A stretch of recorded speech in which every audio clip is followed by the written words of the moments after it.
began her career as a dancer.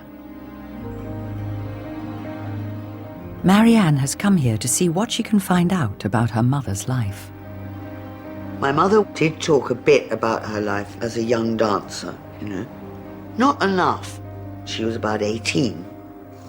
She was arty and very Berlin, I think. But I don't know where she played, what theatre. In the 1920s, Germany was living through the Weimar Republic, a fragile parliamentary democracy that had replaced the imperial government at the end of the First World War. During this time, Berlin was enjoying a period of unprecedented artistic and cultural freedom that had earned it a reputation as the world's most thrilling city. Marianne has come to the Renaissance Theatre, one of only 5 Weimar-era theatres to have survived in Berlin. It's incredible. Is this the 20s? This theater was built in the 1920s. When everything was really cooking. Oh, very exciting time. Yes. She's meeting dance historian Karl Töpfer. That's gorgeous. Sit there and I'll sit here.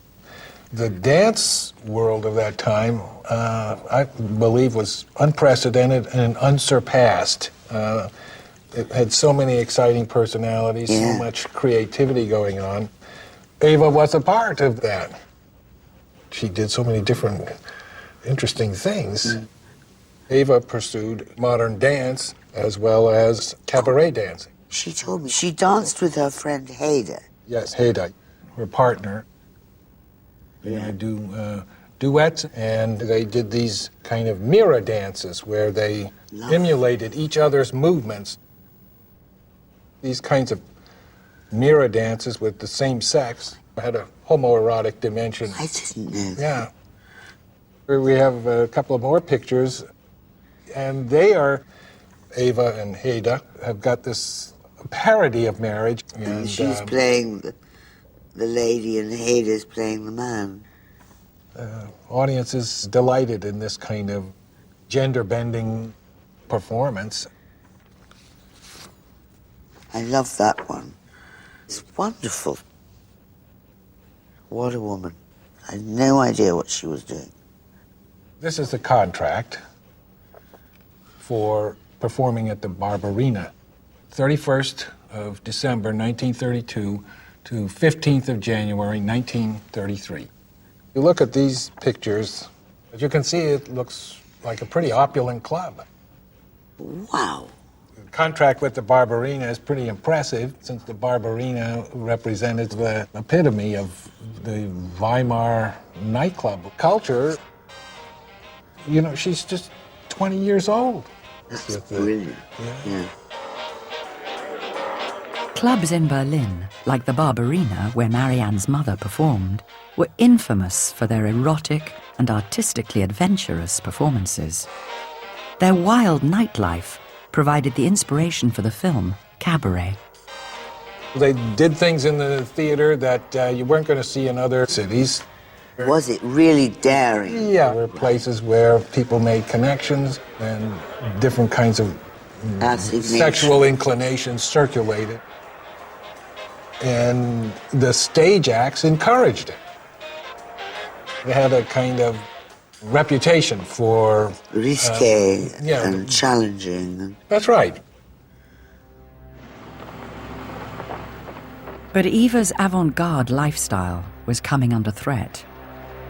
In 1929, a global economic crash pushed Germany towards the brink of collapse. As mass unemployment spread through the country, the Nazis, at that point a minor political party, began an aggressive campaign for power. Using a potent mix of rhetoric, threats, and violence, they began pushing the German public towards Nazism. Despite this politically menacing climate, Eva continued to push artistic boundaries. You know what that is? Well, I don't really, but that's my mother. I've had this photograph for a long, long time. I've grown up with it. If you look at these pictures, this is Hanna Rovina. She played the role of Leia in a Jewish play called The Dybbuk. Ava has been inspired by that play. That's a very powerful image of Jewish mysticism. And of course, my mother was half Jewish.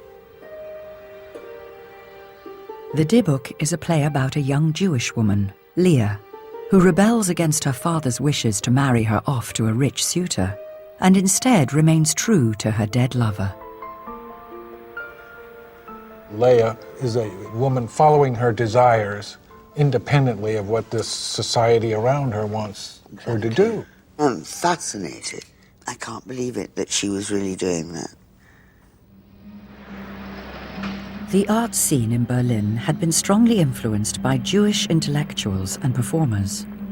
But by the early 1930s, as the Nazis stepped up their bid for power, time for all of them was running out. But Eva was determined to remain true to her art and began performing in politically radical shows, despite the Nazis' increasing attacks on left-wing and Jewish artists. That was a very, very scary time. They intimidated spectators in the theater, or they intimidated actors. They weren't in power. That was just a few months away. We have some reviews. In October of 1932. Yeah. And here's the translation. 4 ping-pong ladies have joined the 4 ping-pong gents. One of them being Dora Gerson, the famous Mimi. The ladies' foursome is complete with 2 young talents, Hede Merman and Eva von Sachamazo. Yeah, so this is very interesting. Ping Pong was a very left-wing kind of political cabaret composed of Jewish talents from Berlin. Completely not the kind of culture the Nazis wanted. No, I'm not sure what happened to other members of the Ping Pong Collective. But Dora Gerson's fate was unfortunately tragic. What happened? She died in Auschwitz in 1943. No. Yes. Very sad. Yes. You get a very rich and complex image of Eva, insofar as she's got a message that she's trying to communicate in different ways. At the time, a very hard thing to do. Talking to Carl has made the little bits I know about her working life and her inner life in Berlin and what she really was doing much, much clearer. I really didn't know she had that kind of consciousness. And I'd love to find out more.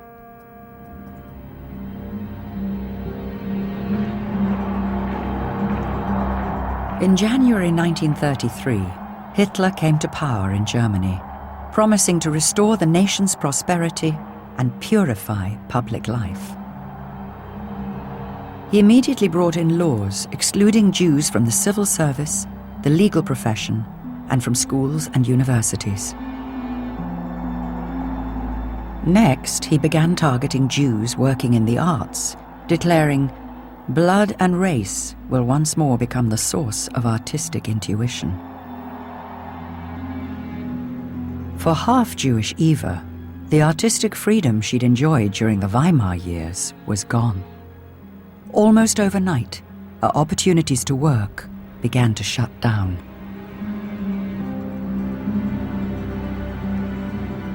Marianne is meeting cultural historian Andrew Weber at Berlin's Volksbühne Theatre to find out what impact this new repressive era had on her mother. It's one of the great Berlin theatres. Wow. And in the late 1920s in particular, Yes. the Volksbühne was famous. It always had a left liberal tradition, but was quite revolutionary in the late 20s in particular. I'd like to show you a document here from 1933. Die Bauer aus Millionar The Farmer as Millionaire. This is a cast list from a production. Eva von Sachamado. She was a Triton, With which is Neptune. exactly one of Neptune's messenger. Oh. And this was a fairy tale musical drama from the early 19th century, and Yeah. a very different kind of theatre to the sort that your mother was involved in during the 1920s, beginning of the 30s, which of course was more satirical and political. This wouldn't be political. It's work. It's work. It's work, I think. It's not her dream, her ideal. No. Eva was performing at the Volksbühne Theatre in Der Bauer als Millionär in June 1933, just 5 months after Hitler had taken office. The play was typical of the kind of conventional productions the Nazis approved of. What we see here is a real move away from that left liberal tradition to a much more neutral A kind of straight theatre. theatre. Yep, straight theatre, spectacle, essentially. And it would have been one of the many signs of what was happening in the theatre world at that time, the constraints that were being applied. It will have been very clear to them at that point, to journalists, to the Yeah. people working in the theatre, that their future was deeply uncertain. The ensemble would have been made up of many people who would be on the blacklist for the Absolutely, Nazis. look at them. Jews, communists, Genius those on the Butz, left. Ernst Kartschow. And indeed, the Volksbühne Theatre itself would be closed in the course of 1933, as so many institutions, cultural institutions, newspapers and others were. Of course, Hitler was elected earlier in 1933, and in May 1933 there was a major historical event, the book burning, Oh my God. which Yes, you're of course. familiar with. Yes. Taking place just 1 month before Eva accepted her inoffensive role in Der Bauer als Millionär, the book burning was the Nazis' first big public display warning that non-Aryan influences would not be tolerated in the arts. Under the instigation of Joseph Goebbels, Minister for Propaganda, nationalist students all over Germany organized bonfires. Goebbels himself led the proceedings in Berlin. 25,000 books were destroyed, with 40,000 onlookers. There was a huge crowd. It was one of the first of those big National Socialist street spectacles. The books of Einstein, Freud, Brecht, all of them. Perhaps we could look at what Goebbels had to say on that night, the 10th of May. Tell me. And his speech is here. Perhaps you'd like to read it. On German literature on the pyre. Then Reichsminister Dr. Goebbels spoke. The era of extreme Jewish intellectualism has come to an end, and the German Revolution has again opened the way for the true essence of being German. Dear me. Your libraries were inundated with trash and filth of Jewish asphalt literati. Jewish asphalt literati. It's the pavement, isn't it? Yes. And this, of course, was all about taking control of the streets. And the mind. Yep. Yeah. I can't bear it. It, of course, doesn't show the full horror of what's to come. It was the 19th century German poet Heine who famously said in one of his plays that when they start burning books, in the end they'll also burn people. And of course, this was the year when so many left Berlin, so many people who were Jewish and on the left. And the last record we have of your mother on the stage is indeed this And then play she we've left. been talking about. She left after that. The dream was over, huh? Yeah. Yes, yes. Marianne can find no further trace of her mother Eva or her grandparents Arthur and Flora in Berlin. But records show that her half-Jewish uncle, Alexander, decided to risk staying in the city and to keep working as a writer. But in 1934, Goebbels tightened the noose again. Alexander clearly would also have been terribly upset and worried, But in fearful. danger too. Fearful, exactly. And at this time, Part of what Goebbels did was to make anybody who wanted to write, to publish, belong to the Nazi National Organization of Writers. Writers who had any Jewish blood were not allowed to be members of this organization. This, of course, was a problem Included for your uncle. Alex. Yes, he was half Jewish. So I'd like to show you a document which was to do with that. And here's a translation. Board of Control. They're not messing around. No. 15th of May 1935. Proof of Aryan ancestry. Dear comrade in profession, to complete your personal file, we seek for immediate presentation of documents proving your Aryan ancestry. Kindly greeting, Heil Hitler. And there was no way he could do that. You're right, because of his Jewish mother. So they followed that up with a further letter. Dear comrade in profession, exclamation mark. Having received your letter from the 16th of this month, we have to inform you that records concerning only your father's lineage will not suffice. We have to ask you to fill in every part of the attached genealogical table: birth name, birthday, date of baptism, day of death, marriage, first names, place of birth, place of baptism and church, place of death. And here is the next letter. Dear comrade in profession, as you haven't, as requested on the 15th of May and the 26th of July of this year, provided proof of Aryan ancestry, we have to assume that you are unable to do so. Should we not receive this by the 30th of this month, we will be forced to request your exclusion. Heil Hitler. The authorities are catching up with him. They know that he's lied to them. Ooh. Does that mean the Gestapo knock on the door? This would be a sign that that might happen. And so, another document. Dear sirs, I herewith sincerely declare that I will cancel my membership with the Reichs Association of German Writers, as I am about to change my place of residence and will relocate in my home country. Oh my God, that's close, isn't it? This was the beginning of a process of dispossession. Yes. Being dispossessed of your career was one thing, Yes. but the other kinds of dispossession have yet to come. This kind of inch by inch, moment by moment, terrible loss. To have so much truth, beauty, love, and it was hijacked by the Nazis. So to me, it's terribly sad.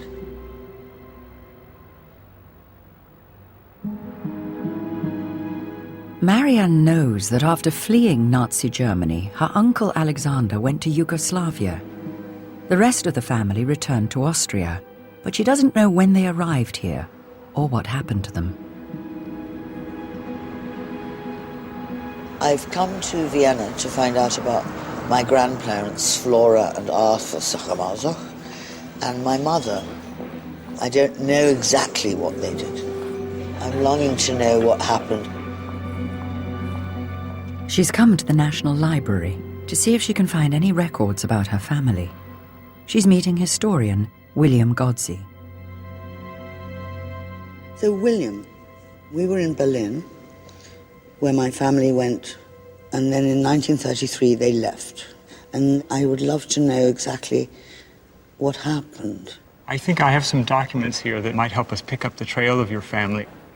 The first thing I'd like to show you are the registration cards. Oh, yes. Your grandfather had to register with the authorities when he moved back to Vienna in 1934. Yeah, 1934. Your grandfather was listed here as a high-ranking military officer in retirement. Where does it say that? Oberstleutnant der Ruhestand. Oberstleutnant. Oh, yes.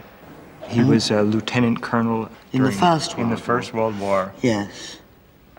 And also He's registered with his full noble title, Ritter von Sacher-Masoch. Ritter is the rank of knight. Arthur was almost 60 when he brought his family back to his homeland, where he had contacts through his military connections and his old family title. I like this idea of the knight. Do you know where it comes from? No. Here we have a family tree. Ah. Oh, this is what I always wanted to see. That's wonderful. Okay, there you have the whole family, starting with yourself. Here we have your parents, your father, Robert Glynn Faithful, and your mother, Eva Hermine von Sacher-Masoch. Yeah. And then up at the top here, who is your great-great-great-grandfather, Johann Nepomuk Stephan Ritter von Sacher. And he was the first member of the family to be ennobled. Wow. He was the first person in your family who bore the title Ritter von Sacher. Yeah. So I think that's very interesting. This is the original of the patent of nobility. I thought I would just Very good. show you. Written in the old German script. Yes. And we have the English translation of this document. Yeah. Of this document here. In consideration of the years of his effort and useful service, his proven loyalty and devotion to the state, we elevate Johann Nepomuk Stephan Sacher and all his legitimate descendants of both gender for all time into knighthood in the Austrian Empire. We have granted the coat of arms shown in the middle of this document. That's beautiful to see. 1832. So it's not as old a family as I was told. It's still pretty old. She said it was back to Charlemagne. I think we're probably all descended from Charlemagne. Probably. So, William, I'm fascinated by my mother's use of the Baroness title. Baroness Orissa. I mean, this is after I'd run off with Mick Jagger and shamed her so terribly. You know. So she decided she didn't want to be faithful anymore. Well, in Austria, as you see, your family, as far as we know, had never received the title of Baron here, which is a rank above a knight. I've got another explanation for how the title of Baron might have come back. Yeah. You know, Austria is a society that's very addicted to titles. I know. And especially with nobility. Often in daily conversation, waiters might have referred to your grandmother or your grandfather as Frau Baronin or Herr Baron. Yeah. This is very common. Austrians can often be very courteous. Yeah. And they always give you a place slightly above the one you might be entitled to. Okay. So that's what she did too. That's what she might have done. My mum did exaggerate, man. I knew it, because I could sense it even then when I was little, that she was making things bigger and better because of what she went through. In the years since Eva and her family had fled Nazi Germany, the safe haven to which Arthur had brought them was coming under increasing threat. Hitler had always dreamed of making his beloved Austria part of the greater German Empire. By 1937, political pressure on the Austrian government to unify brought Nazi rule one step closer. Arthur made another move to try to protect his family. I've got another document for you. Okay. This is the second registration card. This is from March of 1937. They moved to the Museumsgasse. That's the Hungarian Cultural Institute, which at that time was a part of the Hungarian embassy. I think in order to have gotten an apartment in such a building in the very center of Vienna, they must have had connections.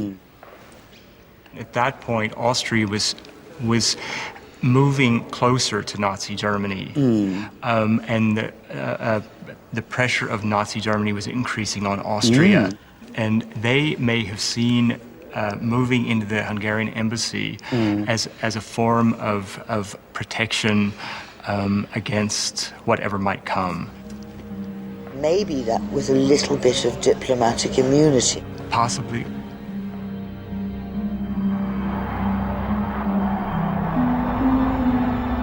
In spring 1938, just 4 years after Arthur had brought his family back to Austria, Hitler annexed the country and made it part of Nazi Germany.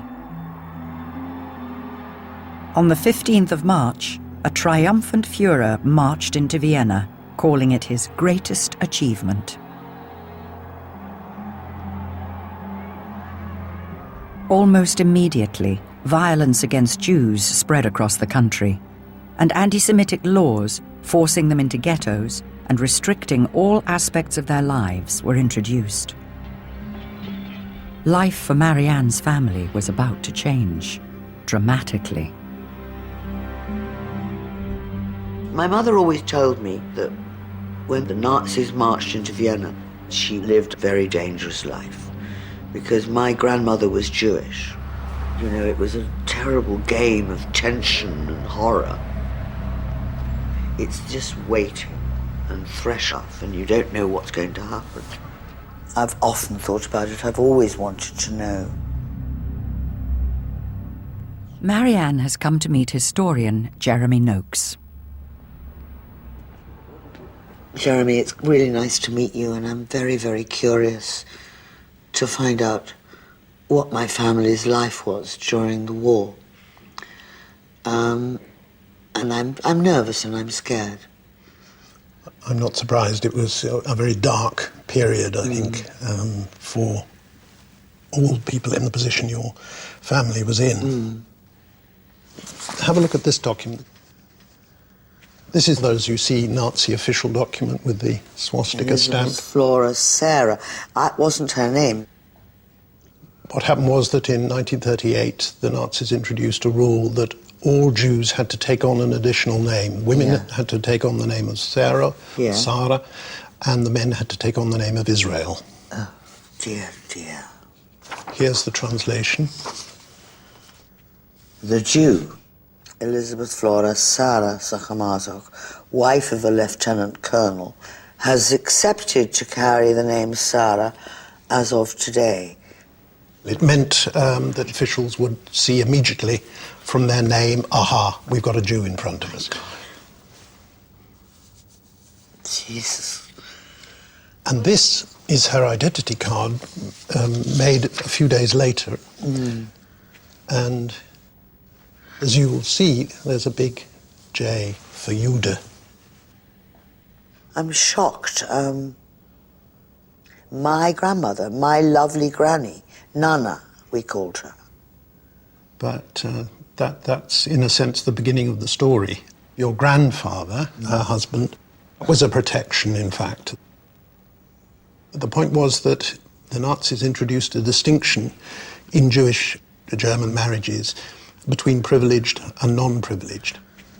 And they were in a privileged marriage. Jewish women like Flora, married to an Aryan man, created a problem for the Nazis. They couldn't deport them for fear of a public backlash.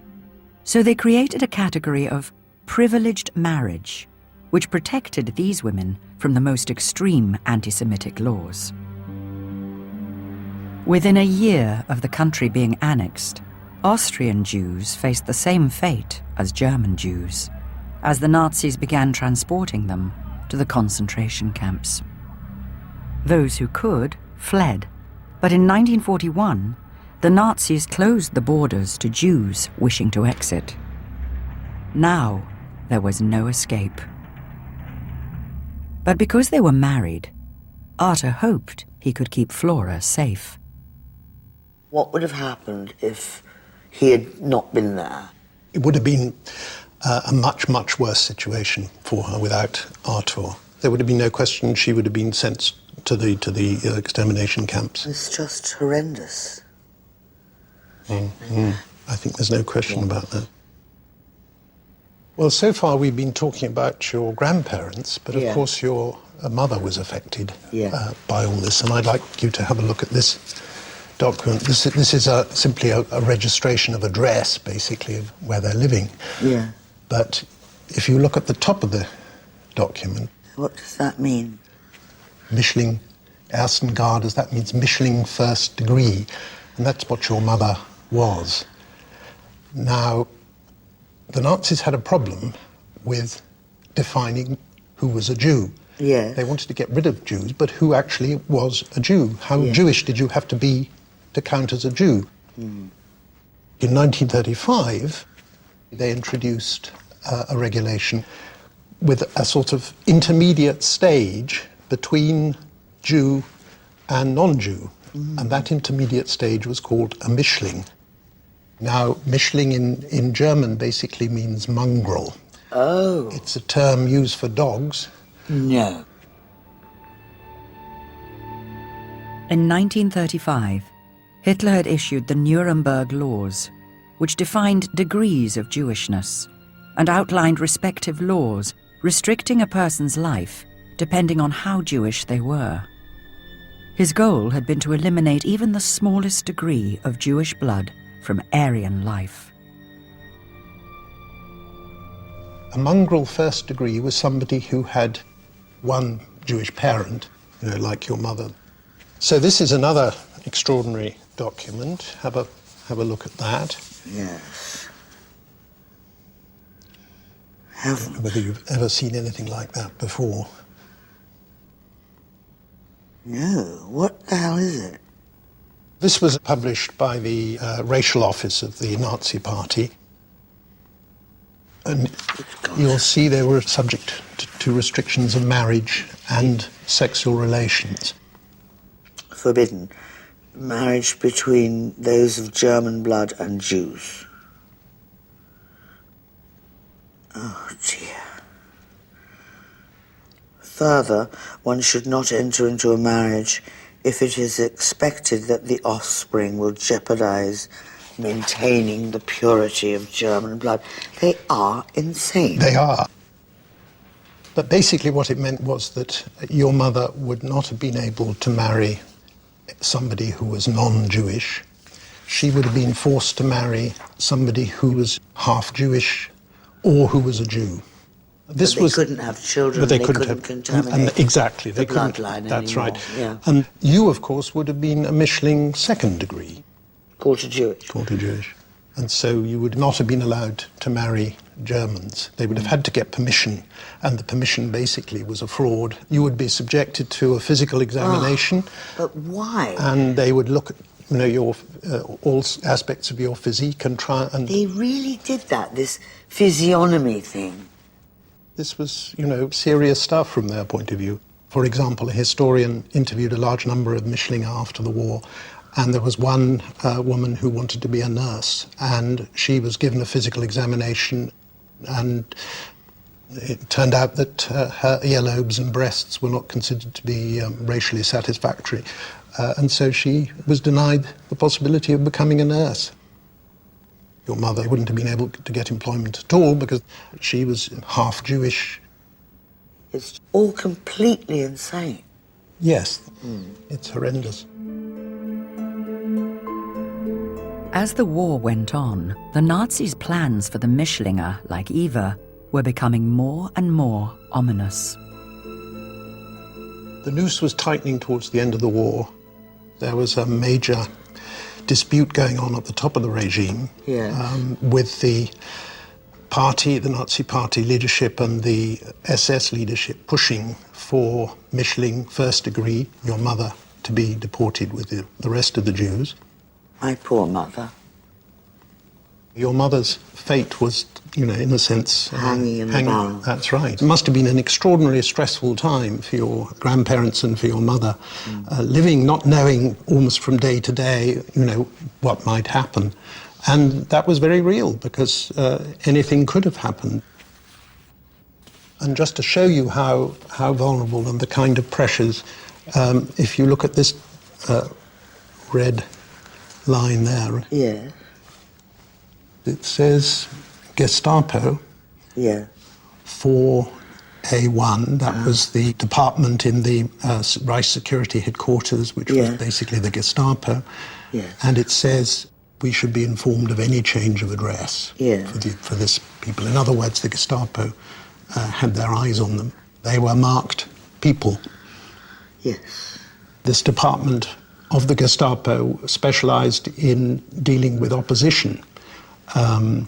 So it may well have been that they believed that your family were engaged in some kind of resistance, subversive activity. Quite possibly. Something like that. Yeah. My mother did talk a bit about the resistance, but the actual truth, I don't know.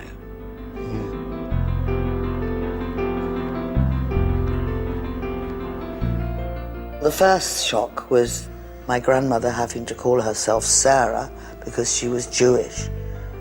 I've never seen a document like that in my life. It makes it very much more real what the whole family went through. How incredible if the family were involved in some form of resistance. Marianne's on her way to the documentation centre of the Austrian resistance to meet Dr. Winfried Garscher to see if she can find any evidence confirming her mother's story that her family were involved in anti-Nazi activities. We got some documents here, and I'll show you something. Yeah. Maybe that would be interesting for you. Do you know who that was? No. This is Walter Kempf. He was one of the leading figures of a group of young communists. Yeah. He got arrested in 1942. Yeah. Walter Kempf was among those few people who dared to send secret messages from the Gestapo prison to the world outside. And so maybe that would be interesting for you, this one here. Walter Kempf learned inside the Gestapo prison, these people are in danger, and he wanted to warn them. Major Hahn, used public phone to call him, might be imprisoned already. Also, Fritz and Karl. Lieutenant Colonel Sacher-Masoch knows them and shall warn them against informers. So you see, your grandfather was crucial for that warning. It was your grandfather who did it. I knew it. I knew they were involved in some form of resistance. Mm-hmm. It's incredible.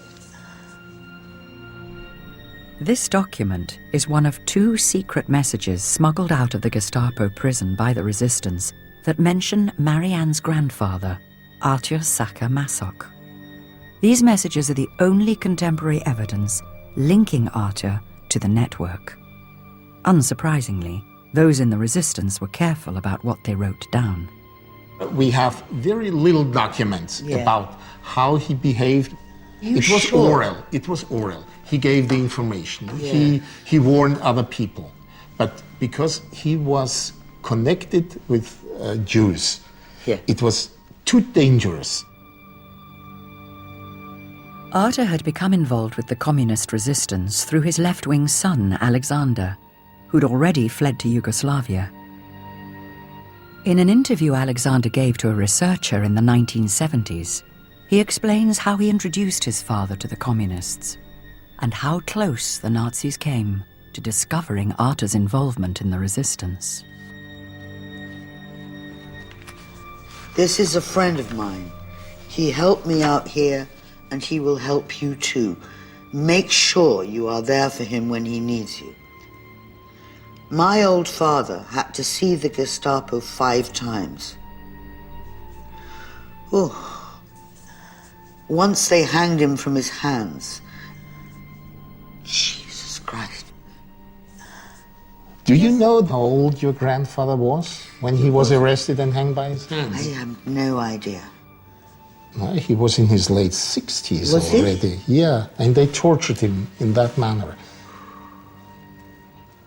He gave them no names. No, he wouldn't. I don't know what he would have done if they had brought Flora and Ava to the prison and said, we're going to kill them. we're going to send them to Auschwitz now, unless you tell us. You can hardly overestimate the danger, what it meant for a person like your grandfather. He had a Jewish wife, he had a half-Jewish daughter. He joined the resistance. In that situation, it was his personal choice. And it was very brave, and it was not that easy, I think, to endanger the most beloved ones. But he did it because of his principles, because of his beliefs, because he loved his country. My mother told me she was involved too. And my grandfather treated her and taught her to behave like a soldier. We don't know anything about your mother. We only know something about your grandfather. Yes. But resistance was possible only by the help of all those people who were nearby. So you see, the whole family was complicit with the resistance network. The whole family was aware of the danger. Imagine what that meant for your grandmother, being Jewish, knowing that your husband endangers himself and by that the whole family. And if he would have been arrested and executed, she will be sent to an extermination camp. Jesus Christ. I mean, she lost it just before the end of the war. Well, it was still going on, but it was nearly over. My mother came into a room in the Hungarian Institute, and Flora was on the windowsill about to jump. Because she felt this was all her fault, because she was Jewish. To give you a sense how lucky they were that nothing happened to them, 65,000 Viennese Jews had been killed in the extermination camps. 65,000, 5,000 survived. And so your grandmother and your mother were among those 5,000 and not the 65,000. They got through. They got through. Yeah.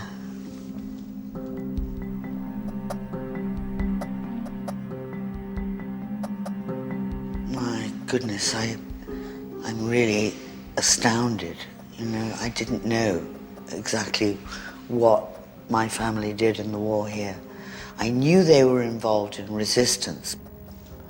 And to get the actual facts and the details is fantastic.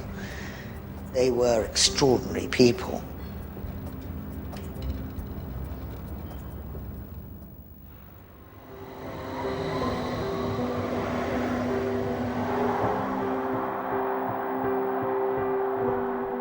On the 13th of April 1945, almost 500,000 Red Army soldiers marched into Vienna and liberated it. Arta, Flora and Eva had survived the Nazi era. But their suffering did not end there. Marianne is meeting historian Barbara Stetzel-Martz. This is a difficult bit for me. My mother told me at the very end of the war, when the Russians' army, the Red Army, marched into Vienna, they raped every woman in Vienna very violently. My mother was raped and my grandmother was raped. I wonder what you can tell me about the context of this. It was a very sort of difficult situation at the time.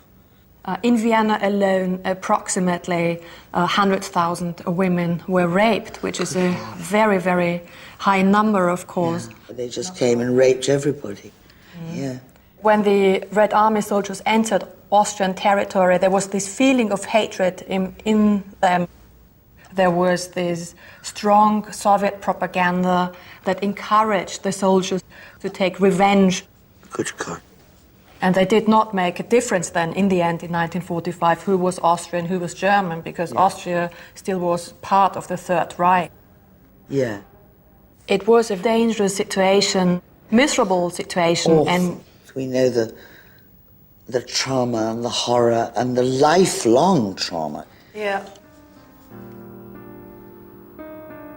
My mother, particularly, and my grandmother, naturally enough, really, really hated men. It twisted them both. My grandmother turned away from my grandfather, who adored her, and Eva never got over that and always hated men. Yeah, this is something... Passed it on to me, actually. I think this is something that happened quite frequently, that because of this trauma of having been raped, that some women were not able to have a good normal affair or normal relationship with men. This is really sad that the trauma was passed on from your mother onto you. Onto me. She wouldn't even have realized it. It just happened, you know. It took me years until by the time I'm 50, I'm actually able to be in a relationship and love and not have to drink or take drugs to have sex. Yeah. It's good that you were able to come over it, finally, yeah. What I'd like to ask you, do you know what your mother did at the end of the war? I do. Well, I know what she told me, you know. She told me that she started a magazine called Frau und Mutter. Frau und Mutter was not a new magazine, but your mother restarted it after the war. We have got the first issue. Wow. Wonderful. This article was written by your mother in August 1945, only a couple of months after your mother was raped by the Red Army. Every single woman who felt the powerful fist of oppression was united with all other women in their thoughts of retribution. Even those women who did not have the enemy in their country, but who nevertheless had to make tremendous sacrifices in the name of humanity and equality. And those hardships include the terrible crimes in Austria and all the other countries of the rapists who poisoned our souls. But now we are free of suppression and coercion, and so we can and want to be ourselves again, real, true women, filled with an eagerness to do good, to be good mothers, full of love for all mankind. And I'm sure she believed that. That's very strong. Yeah. You know, she was not crushed. She was not crushed, yeah? No. Your mother's voice comes across here so strongly. Oh, it's incredible.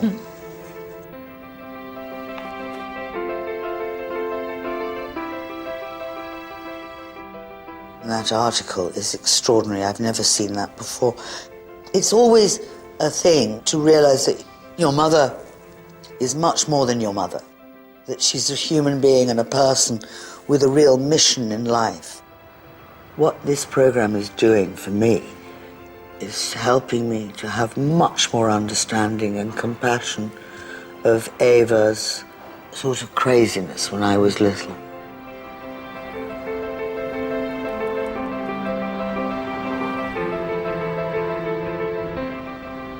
This journey has given me facts about my family and truth, and this is what I needed. This is what I really wanted, and I understand now. Much more than stories and fantasies and illusions. The amount of bravery and courage and integrity they had is pretty awe-inspiring. Your family is the ground you stand on. And what has happened is that the ground has been put back. I'm very lucky. Thank you.